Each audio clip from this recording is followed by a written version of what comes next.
Hey guys, welcome back. This is Kikan. I'm here again with another video. Today we're going to be talking about the iPhone 12 event that happened yesterday. If you were not aware, Apple announced their new iPhones yesterday. They also announced a new smart speaker. I'm not really interested in talking about that, honestly, not something I'm in the market for. But I do want to talk about the more exciting part of the event for me, which is the iPhone 12 Pro and Pro Max, as well as the Mini.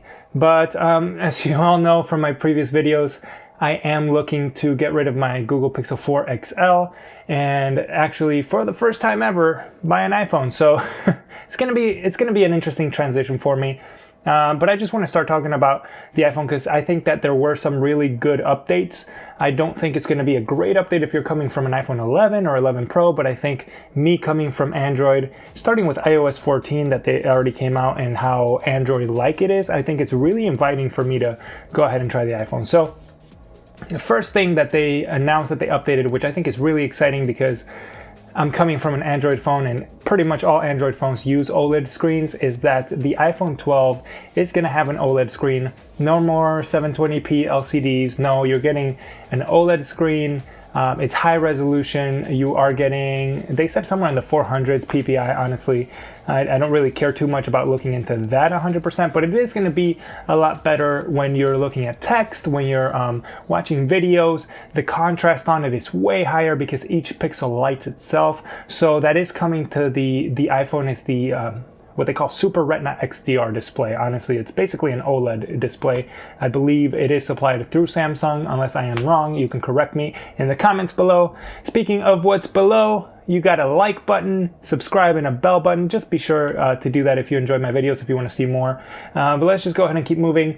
The other thing they announced about the screen itself is that they're using something new called Ceramic Shield. Now, Apple is saying that this new composite is basically better for drop performance. If performance on dropping a phone was a thing, basically, I guess 4 times less likely to crack your screen when you drop it. There's no stats as to height or how the phone, because everything plays a factor, right? How the phone falls, where it lands. So I'm sure we'll have a lot of YouTube channels making that in the future. So I think that's a good improvement overall across their iPhone lineup, all having the same toughness. Next, and something that they spent so much time on, I literally feel like this was a Verizon event featuring Tim Cook. I tweeted that. I feel like it was like, hey, Verizon 5G commercial. Oh, and also the iPhone. So every single iPhone across the board is getting 5G. iPhone 12, Pro, Max, Mini, they're all getting 5G, which I think is good. I think you're future-proofing the phone. I think a lot of people out there are still using iPhone 6. I don't think there's anybody out there using iPhone 5, but 6 and 7, definitely people using it. So if you are someone that keeps your phone that long, it might be beneficial to buy an iPhone now that has 5G, even though 5G is not really available to everybody right now, and it's not something that is mainstream. Like, not everybody's using 5G.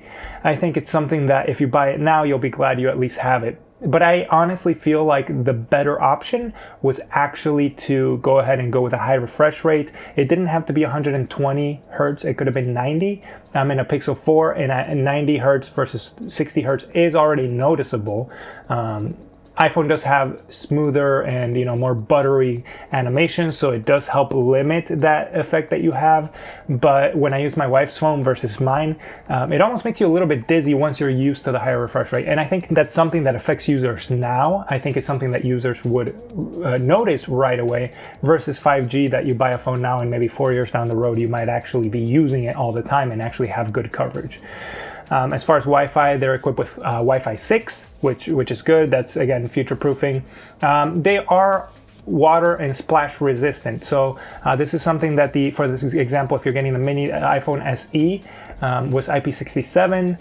So it's less water resistant. Now they're all IP68 water resistant, which is good. Again, same standard across the board. And they are all powered by the same chip. So the iPhone 12 gets the A14 Bionic, fastest chip in any smartphone, which I know this is going off of Apple's word, but at the same time, usually the tests afterwards, and we'll have a lot of YouTubers that get hands-on with this, they'll go ahead and prove that, the A14 is faster than any other chip. So I don't need to do that for you. I don't have a phone in hand, but as soon as we're able to get some in hand, and again, I might be ordering one for myself and switching, I'll go ahead and put a video up. So again, be sure to subscribe so you can see that.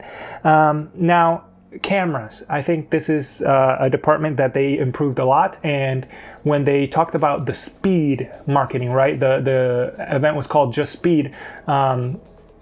The speed, I think, was the 5G, but I think it also, and I was hoping it would be referring to the camera. So you have an ultra wide and a wide camera. So same setup as the iPhone 11 last year, but now the wide camera, which is the main camera, has an aperture of 1.6. If you don't know what aperture is, I'm not really going to go in depth and explain it in depth, but basically it does allow more light to hit the sensor at once. So you do get a brighter image with a shorter exposure. So 27% more light results out of this, which means you can have brighter video, which they talked about a lot, brighter video and brighter pictures, or pictures that are less blurry because it takes less time to take the picture, right? You do also get night mode and deep fusion. This is actually available on all cameras now. So front facing and back facing cameras, both the ultra wide and the wide, get deep fusion, get night mode. That's actually really exciting. I know one of the biggest complaints I kept seeing was that the wide camera on the iPhone 11 can't do night mode, and so you can't get those really nice big scenes with a bright image, or maybe doing a long exposure, you know? So this is something that's very exciting. You also get Smart HDR3, which they announced, which is going to be a lot better for those bright and dark areas in one picture, to help bring out the dark and help, you know, tone down the brightness so that you can see the subject even if like the sun's in the background. It's basically already in past iPhones, but now it's like a future iteration where it's supposed to be improved. You can shoot 4K up to 60 FPS on the iPhone as well, on both back and front cameras, and you get HDR Dolby Vision video. Apparently this is the first phone in the world to be able to do that. I don't know that the everyday user needs this, but it is cool that iPhones keep pushing the envelope when it comes to video performance, because as they mentioned, there are a lot of commercials or movies or you know, projects even on YouTube. I mean, I might even try making, if I get an iPhone, I might try making a project with just shooting on the iPhone and see what the experience is like. But the fact that they're pushing for video to be better and better on a mobile device is really cool. Again, it's not really something that the everyday user will notice or maybe even turn on, but it is cool that you have it. They also have a new mode, night mode time lapse, which basically it is what it describes. You can take time lapses at night with the phone on a tripod. That's actually pretty cool as well. I think there's a lot of creative applications to that. And you no longer need to be taking your DSLR or your mirrorless camera to do time lapses. You can now do it on your phone. Now, as far as the colors for this phone, you get blue, green, red, white, and black. I really like the blue. Honestly, it's my favorite one. And then the sides are all aluminum, so there's a new design to the phone, and by new I mean old, because this is the iPhone 4 and the 5 kind of refreshed, right? So now you have the flat borders across, which I think look really nice. I actually like this design a lot more than what the modern phone became. I like the flat sides, and you have a completely flat surface as well. Really cool design, really practical to me design. I think it's way better. But those are the colors that you get: blue, green, red, white, and black. And one of the most exciting features, I think, besides upgrading the screen, so I don't have to compromise if I get the cheaper version, is actually a new technology, which is, again, a recycled technology from like their laptops, where you could charge your laptop with a magnet. It's called MagSafe. So now you have that on your phone. Essentially what happens is there's a magnet, a circular magnet, in the back of the phone, right on the charging coil, so that when you go to charge with their MagSafe charger or a third-party charger that has this in the future, it just snaps on. The cool thing is the accessories of this. It's not necessarily just the charging so that you get the perfect spot every time. Maybe you could even build it into a desk where you slide your phone in and it just locks in place once you hit the right spot. But this is something that's really cool for the accessories. I have stuck wallets on the clear case before, and then sometimes I've had to buy a new clear case once I peel it off because it's impossible to get the sticky adhesive off, right? So having a case that just snaps on and then be able to stack other accessories on top of it, like a wallet, who knows what else could come out of that.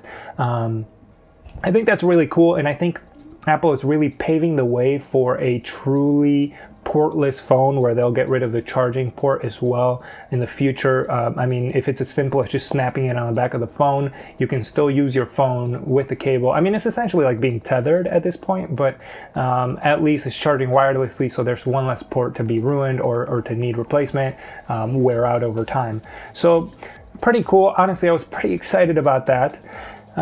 You could also have, like they announced, Belkin, I think it's going to be making like a car mount that you could have. I wonder if it'll be wireless charging car mount.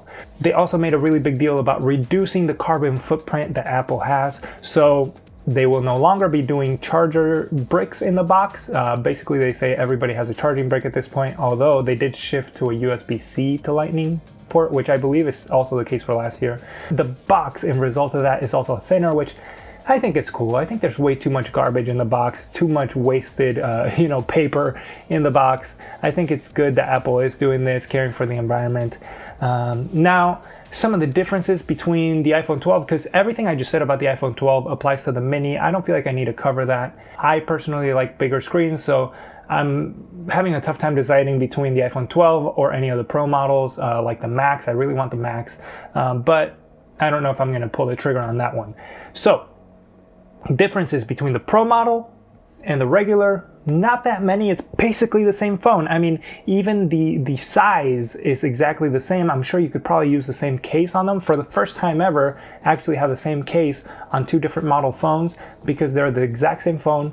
Main difference is the Pro model gets a telephoto camera, 2x optical zoom camera added to it. And then it gets the LiDAR sensor, or if you have an Android phone, you might have seen these before, like in Samsung, it's called the time of flight sensor. Basically, it measures the amount of time that it takes light to travel and bounce back and hit the lens again. And based on that time, it determines the distance of certain points that it maps out, so it can create a 3D image, essentially, of whatever the subject is. Now, this sensor is nice because it does add more functionality as far as AR goes, as far as I want to see how it affects portrait mode, if having a LiDAR sensor will actually help portrait mode be more accurate, detecting edges. I mean, I think it should help, but the one thing that Apple did mention it does is it allows for night mode, portrait mode. So if you have a regular iPhone 12, you won't be able to do portrait mode if it's too dark. And then it allows for faster autofocus in dark scenarios because, again, it's using infrared light. It's not using and needing to see. So you'll be able to focus on a subject even if it's a bit darker than usual without having to hunt for focus. So some cool applications. Again, we'll have to see what developers do with this technology and see if they actually start implementing it into creative apps. The other thing is the Pro model does get Apple Pro RAW image format, which Apple didn't say when it's coming out because it's not going to be available at release. So it might be coming out later on, but only the Pro models will get it. This is something that basically it's kind of like if you shoot a DSLR or a mirrorless camera, you know what RAW is. If you don't know, it's an uncompressed image.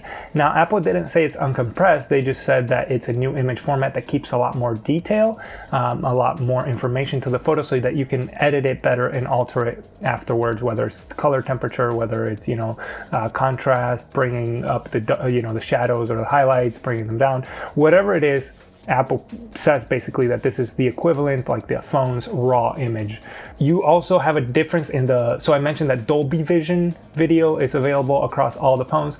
This is true. However, the website does state that the iPhone Pros will have 60 FPS with Dolby Pro Vision, to where the iPhone 12 and the iPhone 12 mini will only do 30 FPS Dolby Vision 4K video. And then for the first time ever, I feel like Apple is making a bigger difference between the iPhone Pro Max and the iPhone Pro.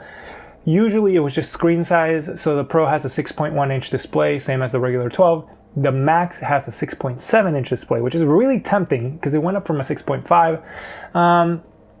But it's not just a screen anymore. Now Apple is actually changing some of the technologies in the phone. So the telephoto lens on the Max is actually 2.5 magnification instead of 2x optical zoom. And then I'm not sure if Apple clarified, I believe it's only the ultra wide lens that gets the sensor stabilization. So basically the sensor shifts to stabilize instead of the lens shifting to stabilize the image. Again, I believe it's only the ultra wide. They did not really say it's for all the lenses, and the video only ever showed one of them working that way. So basically, if you get the Pro, I don't believe the wide angle lens has any stabilization, and then in the Max it does with the sensor shift. Besides that, there's not really much more. I do wish Apple would not be so misleading with their advertisement, because the iPhone 12 says up to two times optical range. The Pro says up to 4 times optical range, and the Max says up to 5 times optical range.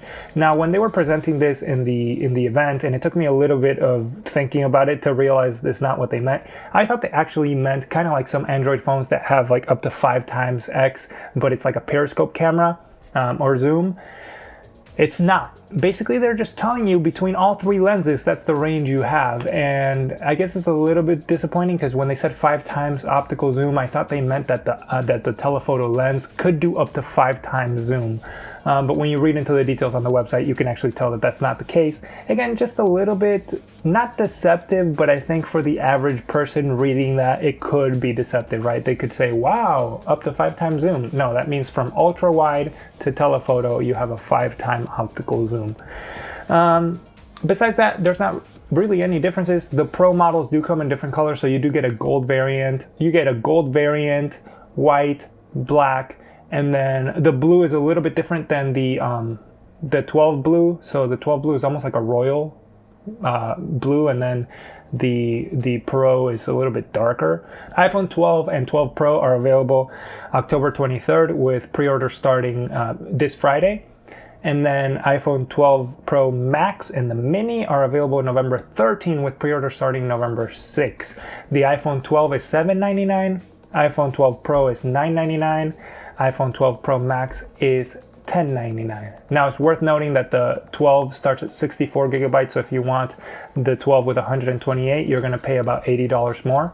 And then the Pro model started at 128 gigabytes, which is a step up from last year. So if you think about it, you're getting a better deal than last year on the Pro models, because you're getting all this new technology, new lenses, LiDAR sensor, and bumped up from 64 to 128 gigs. So for $999, that's actually not a bad deal. Anyway, let me know what you think in the comment section below. Again, if you haven't already, please like my video. Be sure to subscribe, click the bell button. Let me know, are you planning on getting the iPhone? What are the top things you want to learn about the phone? Please drop a comment in the section below. Let me know. I'll go ahead and take that into consideration when making my next video. Thank you for joining me, and I'll see you next time.